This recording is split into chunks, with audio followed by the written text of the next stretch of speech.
दोस्तों नमस्कार। Daily current affairs के वीडियो में आपका स्वागत है। आज के इस वीडियो में हम लोग 30 जून 2020 के करंट अफेयर्स को देखेंगे न्यूज़ में क्या कुछ महत्वपूर्ण सवाल आपके परीक्षा उपयोगी बनते हैं। वीडियो शुरू करने से पहले अगर आप मेरे चैनल पर पहली बार आए हैं तो इस चैनल को सब्सक्राइब करें, साथ ही साथ बेल आइकन को प्रेस करें ताकि मेरे द्वारा बनाए गए इन उपयोगी वीडियो का सीरीज़ आपके पास सबसे पहले पहुँचे। वीडियो अंत तक देखिएगा। वीडियो के अंत में आपके लिए सवाल भी रखा गया है। चलिए देखते हैं आज के वीडियो का पहला सवाल। हाल ही में किस राज्य ने किल कोरोना अभियान की शुरुआत की है? क्या वो उत्तर प्रदेश है, महाराष्ट्र है, मध्य प्रदेश है या बिहार है? सही उत्तर है दोस्तों, मध्य प्रदेश ने अभी यह अभियान शुरू किया है। आइए देखते हैं इस अभियान के बारे में। मध्य प्रदेश के जो मुख्यमंत्री हैं शिवराज सिंह चौहान, उन्होंने सूचित किया कि राज्य सरकार जो है 1 जुलाई से किल कोरोना अभियान शुरू करेगी। यह एक डोर टू डोर सर्वे होगा और इस सर्वे में क्या है, प्रति 10 लाख लोगों पर जो है कोविड-19 की परीक्षण क्षमता जो है उसे दुगना करना है, जिसे कि 4000 से 8000 तक बढ़ाना है। और ये जो डोर टू डोर अभियान है 15 दिनों तक चलेगा 1 जुलाई से, और 15 दिनों में 2.5 लाख कोविड-19 परीक्षण किए जाएंगे। दैनिक रोज जो है 10,000 से 15,000 से 20,000 नमूनों को एकत्र कर जो है परीक्षण करने का लक्ष्य रखा गया है। तो ये हम लोगों ने देखा किल कोरोना के बारे में। दूसरा सवाल है, हाल ही में लाजरस चकवेरा कहाँ के राष्ट्रपति चुने गए हैं? क्या वो जिम्बाब्वे के, मलावी के, जाम्बिया के या युगांडा के? सही उत्तर है दोस्तों, वो मलावी के अभी राष्ट्रपति चुने गए हैं। आइए देखते हैं कुछ इसके बारे में क्या फैक्ट एंड फिगर रहे, और मलावी के बारे में भी हम लोग जानेंगे कि मलावी कहाँ अवस्थित है। तो ये जो लाजरस चकवेरा है ये मलावी के नए राष्ट्रपति चुने गए हैं। उन्हें कुल वैध मतों का 59.34% वोट हासिल हुआ है, जबकि उन्होंने 2019 राष्ट्रपति चुनाव के विजेता जो है पीटर मुथारिका ने, उनको जो है क्या मिला है, उन्हें 39.92% ही वोट हासिल हुआ है। इस कारण से इन्हें पराजित करके अभी लाजरस चकवेरा राष्ट्रपति बन गए हैं मलावी के। अब हम मलावी के बारे में देखें तो मलावी जो है दक्षिण अफ्रीका का एक देश है। इसे पहले न्यासलैंड कहा जाता था। सवाल ये स्टैटिक का बन सकता है कि किस देश को पहले न्यासलैंड के नाम से जाना जाता था, तो वो मलावी उत्तर सही होगा। यह एक क्या है, लैंडलॉक्ड देश है। अब आपको पूछ देगा निम्नलिखित में से कौन सा लैंडलॉक्ड देश है। 3 दे देंगे समुद्र किनारे जहाँ पर कि टच हो रहे हैं महासागर से, और 1 दे देगा जैसे मलावी टाइप से कि ये लैंडलॉक है, तो वो उसका सही उत्तर होगा। अब ये लैंडलॉक्ड है तो इसके चारों तरफ क्या होगा, देश होगा। तो इसकी सीमा जो है जाम्बिया, तंजानिया और मोजाम्बिक के साथ लगती है। अब मलावी का जो कुल क्षेत्रफल है वो 1,18,484 वर्ग किलोमीटर है और इसकी जनसंख्या लगभग 18 मिलियन है। आपको बता दें कि मलावी जो है 6 जुलाई 1964 को यूके से स्वतंत्रता हासिल किया है। मतलब कि ब्रिटेन का कॉलोनियल मलावी भी था, जिस तरह भारत था। भारत को कब आज़ादी मिली, 1947 में, लेकिन इसे 6 जुलाई 1964 में आज़ादी मिली है, और तब से जो है इस तरीके से वहाँ पर लोकतांत्रिक शासन किया गया है और राष्ट्रपति का चुनाव किया गया है। अब आप देख सकते हैं ये है मलावी के नए राष्ट्रपति। चलिए तीसरा सवाल, स्वास्थ्य मंत्रालय ने कोविड-19 नैदानिक प्रबंधन प्रोटोकॉल में किस दवा को शामिल किया? ये दावा नहीं, यहाँ पर दवा होगा, मेडिसिन को शामिल किया है। तो क्या वो रेमडेसिविर है, डेक्सामेथासोन है, या फेबिफ्लू है, या नन ऑफ दीज है? मतलब अभी क्या है कि जो नैदानिक प्रबंधन प्रोटोकॉल है कोविड-19 का, मतलब निदान के लिए जो किन दवाओं को जो है अभी स्वास्थ्य मंत्रालय ने शामिल किया है इसमें से, तो सही उत्तर है दोस्तों डेक्सामेथासोन को जो है उसे अभी नैदानिक प्रबंधन प्रोटोकॉल के दवा के रूप में शामिल कर लिया गया है। तो देखते हैं क्यों किया गया है। कह रहा है कि केंद्रीय स्वास्थ्य मंत्रालय ने क्लिनिकल मैनेजमेंट प्रोटोकॉल कोविड-19 का संशोधित संस्करण जारी किया है, और यह दस्तावेज स्वस्थ पेशेवरों द्वारा एक संदर्भ के रूप में उपयोग किए जाने के लिए प्रकाशित किया जाता है। मतलब जो भी अच्छे पेशेवर है, डॉक्टर है, वो इस क्लिनिकल मैनेजमेंट प्रोटोकॉल को जो है हमेशा अपने इलाज में लागू करते हैं। और मंत्रालय ने ऑक्सीजन सहायता की आवश्यकता वाले रोगियों के लिए डेक्सामेथासोन के उपयोग को जोड़ा है। WHO ने डेक्सामेथासोन के उत्पादन में तेजी के लिए, मतलब तेजी से वृद्धि करने के लिए भी कहा है। मतलब कि जो कि वेंटिलेटर पर चले गए हैं, उनके लिए यह दवाई उपयोग करने के लिए अभी स्वास्थ्य मंत्रालय ने रिकमेंडेशन दे दी है। चौथा सवाल देखें, हाल ही में विश्व बैंक ने स्टार्स कार्यक्रम के तहत कितना ऋण मंजूर किया है? क्या 100 million dollar, 250 million dollar, 500 million dollar या 1000 मिलियन डॉलर? सही उत्तर है दोस्तों 500 मिलियन डॉलर को अभी स्टार्स कार्यक्रम के लिए मंजूरी दी है वर्ल्ड बैंक ने। देखते हैं स्टार कार्यक्रम के बारे में कि क्या है स्टार कार्यक्रम। सबसे पहले तो विश्व बैंक समूह ने घोषणा की है कि भारत में जो है गुणवत्ता और स्कूली शिक्षा प्रणाली में सुधार लाने के लिए 500 मिलियन डॉलर लगभग 3700 करोड़ के ऋण को मंजूरी दी है। मतलब कि मेनली इसका उद्देश्य क्या हो गया? भारत की गुणवत्तापूर्वक शिक्षा और स्कूल शिक्षा प्रणाली में सुधार करना। इसका मतलब कि भारत की शिक्षा प्रणाली अप टू मार्क अभी नहीं है। दूसरा जो इसमें कहता है कि स्वीकृत ऋण में से भारत के 6 राज्यों के 1.5 मिलियन स्कूलों में 10 मिलियन शिक्षक और 250 मिलियन स्कूली छात्र लाभान्वित होंगे। मतलब कि यह 6 राज्यों में, आप देखिएगा ये पायलट प्रोग्राम की तरह हो गया, 6 राज्य यहाँ पर आ गए, तो इन 6 राज्यों को आप याद रखिएगा, सवाल वहाँ से भी बन सकते हैं। अब जो है स्टार कार्यक्रम के एक भाग के रूप में ऋण को मंजूरी मिली है। मतलब जो स्टार कार्यक्रम है, आप समझ गए होंगे कि ये कहीं ना कहीं भारत के शिक्षा प्रणाली से जुड़ रहा है। और जो 6 राज्य है जिसके लिए यह पायलट परियोजना काम करेगी वो है राजस्थान, उड़ीसा, केरल, मध्य प्रदेश, हिमाचल प्रदेश और महाराष्ट्र। फिर से रिपीट कर रहा हूँ, राजस्थान, उड़ीसा, केरल, मध्य प्रदेश, हिमाचल प्रदेश और महाराष्ट्र, इन 6 राज्यों के जो हैं 1.5 मिलियन स्कूलों में 10 मिलियन शिक्षक और 250 मिलियन स्कूली छात्र जो है वो लाभान्वित होंगे। अब मैं आपको बताऊंगा स्टार्स कार्यक्रम के बारे में। स्टार्स का जो पूर्ण रूप है वो है strengthening technical learning and result for states program. Repeat, strengthening teaching learning and result for states program इसका जो है पूर्ण रूप है। 1994 से इस कार्यक्रम ने भारत और विश्व बैंक के बीच एक लंबी साझेदारी स्थापित की है। ये आज की परियोजना नहीं है, इस कार्यक्रम को 1994 से चलाया जा रहा है भारत सरकार और विश्व बैंक के साझेदारी में। इस कार्यक्रम के माध्यम से क्या है, विश्व बैंक समूह ने भारत सरकार को सभी के लिए शिक्षा प्रदान करने के दृष्टिकोण को अधिक लचीलापन प्रदान किया है। भारत सरकार ने अपने विजन में पिछले कई वर्षों में महत्वपूर्ण प्रगति की है, क्योंकि स्कूल जाने वाले छात्रों की संख्या 2004-05 से 2018-19 की अवधि में 219 मिलियन बढ़ के 248 मिलियन हो गई है। मतलब कि भारत में पहले शिक्षा उस स्तर पर नहीं दी जाती थी, लोग लाभान्वित नहीं हो पाते थे, लेकिन 2004-05 से आपको पता होगा उस समय RTE लॉन्च हुआ था, राइट टू एजुकेशन।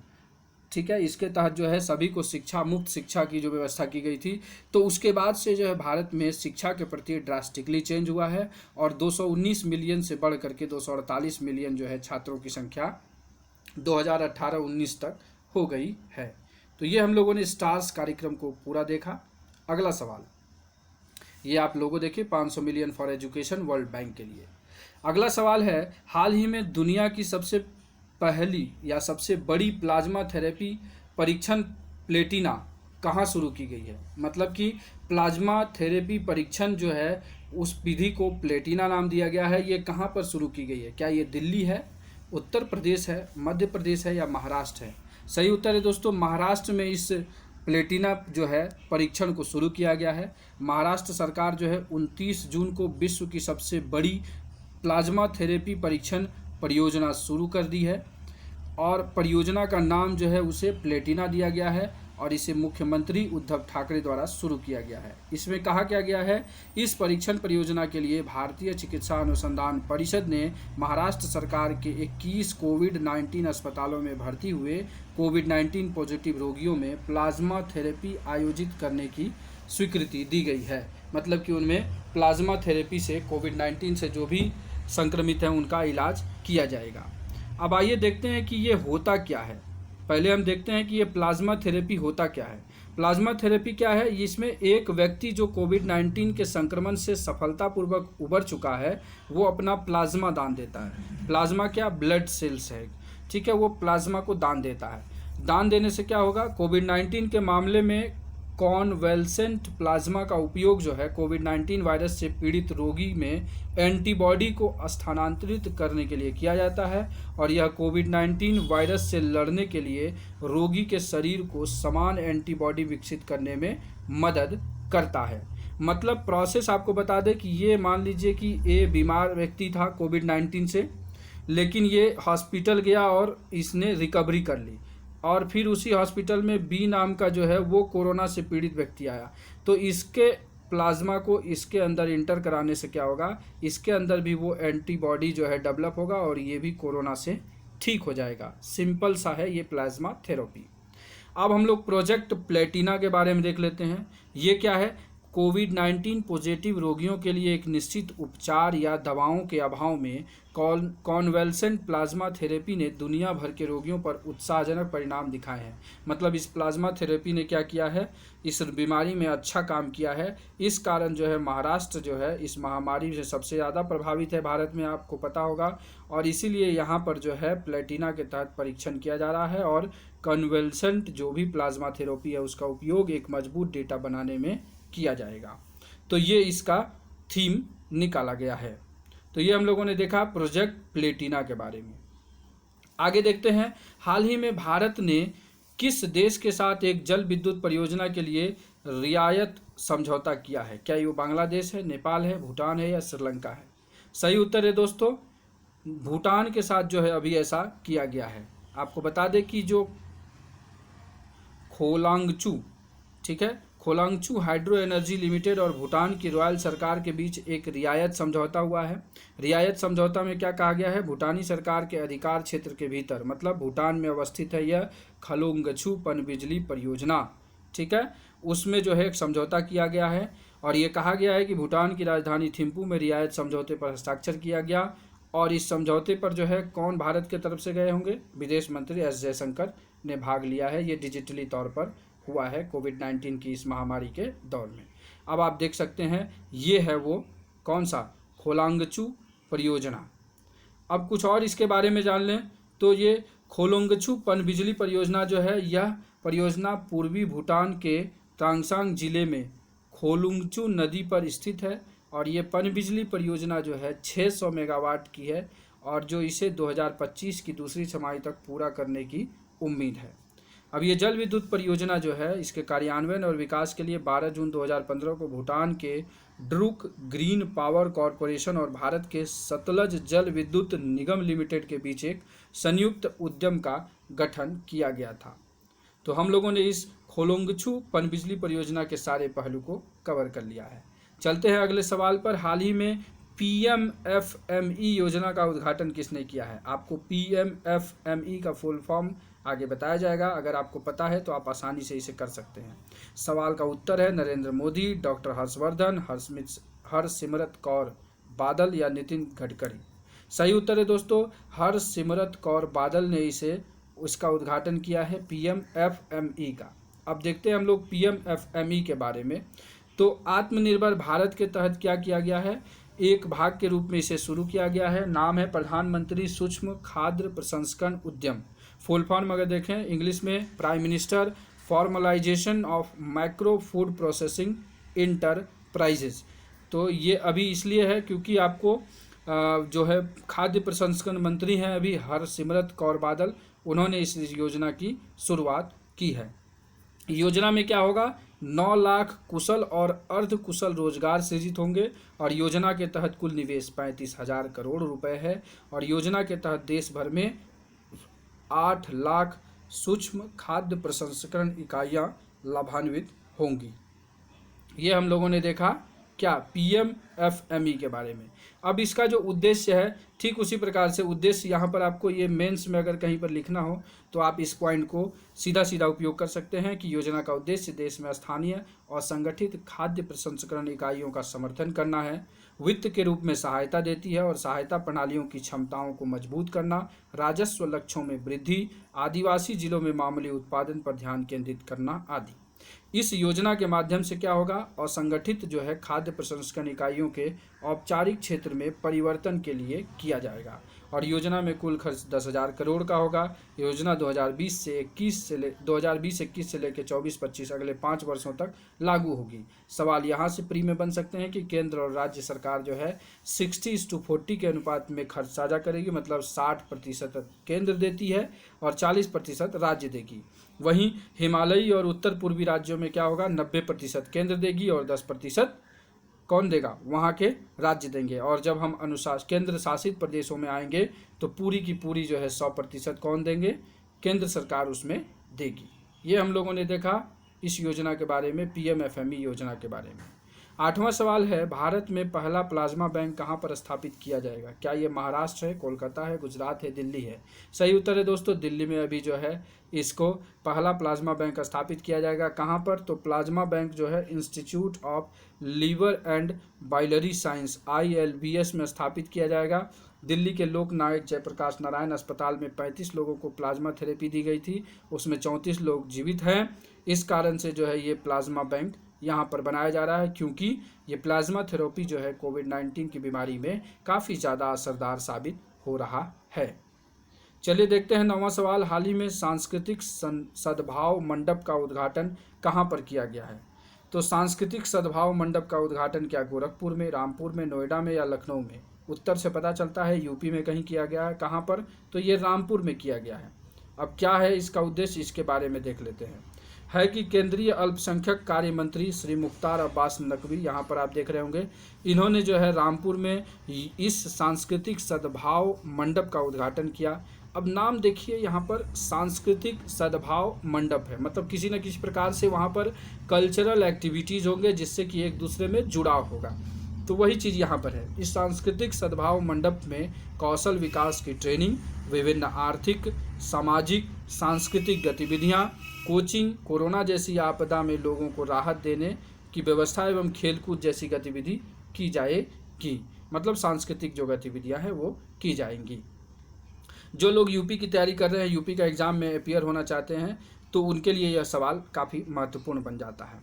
चलिए देखते हैं 10वां सवाल, आज के वीडियो का अंतिम सवाल, इंटरनेशनल एस्टेरॉयड डे कब मनाया जाता है? क्षुद्रग्रह दिवस, अंतर्राष्ट्रीय क्षुद्रग्रह दिवस, क्या 28 जून, 29 जून, 30 जून या 1 जुलाई? इसका सही उत्तर है दोस्तों, आज ही के दिन 30 जून को जो मनाया जाता है इंटरनेशनल एस्टेरॉयड डे। आइए देखते हैं इसके बारे में क्या है। द एस्टेरॉयड डे हर साल 30 जून को साइबेरियन तुंगुस्का क्षुद्रग्रह की याद में मनाया जाता है। इस विशेष दिन पर संयुक्त राष्ट्र द्वारा किसी व्यक्ति को ऑनलाइन शिक्षा प्रदान करके क्षुद्रग्रहों के अध्ययन के बारे में जागरूकता पैदा करने से संबंधित कई कार्यक्रम भी चलाए जाते हैं। इन सभी दिनों और तिथियों को जून 2020 में विशेष दिन तक मनाया जाता है। इसके अलावा इन तिथियों का एक ट्रैक न केवल आपके सामान्य जागरूकता के मोर्चे पर अपडेट रहने में मदद करेगा, बल्कि आपके ज्ञान को भी बढ़ाने में जो है क्या करेगा, पैमाने को बढ़ाएगा। तो ये हम लोग 30 जून को देखें इंटरनेशनल एस्टेरॉयड डे के बारे में। तो ये था। अब देखते हैं कल का सवाल। कल आपसे सवाल पूछा गया था कि संकल्प पर्व की शुरुआत किस मंत्रालय ने की है? सभी लोगों ने सही उत्तर दिया है, कुछ लोगों ने डिटेल में उत्तर दिया है। मैं फिर कहूँगा आप अपने क्वेश्चन का आंसर डिटेल में दीजिए ताकि आपको सारी चीज़ पता चल जाए और सारे पहलू आपको याद रह जाए। सही उत्तर है इसका संस्कृति मंत्रालय। अब देखते हैं आज का सवाल, हाल ही में चर्चा में रही बिरहोर जनजाति का संबंध किस राज्य से है? उत्तर प्रदेश, मध्य प्रदेश, छत्तीसगढ़ या झारखंड? इसका उत्तर कमेंट बॉक्स में डिटेल के साथ लिखिएगा।